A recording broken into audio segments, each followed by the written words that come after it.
जी Chiniot DPO Chiniot Syed Hasnain Haider का फाज university कतीना centre और मसाजिद का विज़िट। चनियोट DPO ने कतीना सेंटर और मसाजिद में सिक्योरिटी इंतजामात का जायज़ा लिया। चनियोट DPO ने कतीना सेंटर में ड्यूटी पर मौजूदा जवानों का हौसला बढ़ाया। चनियोट DPO सैयद हसनैन हैदर ने ड्यूटी पर मौजूद अफसरान व जवानों के साथ मिल बैठ कर इफ्तारी की। चनियोट DPO ने जवानों से मसाइल दरियाफ्त किए। चुनियोट मुश्किलात के घड़ी में पुलिस के अफसरान व जवानों अपनी जान जोखिम में डालकर फ़र्ज़ सरअंजाम दे रहे हैं। DPO सैयद हसनैन हैदर।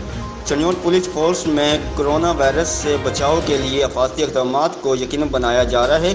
DPO सैयद हसनैन हैदर।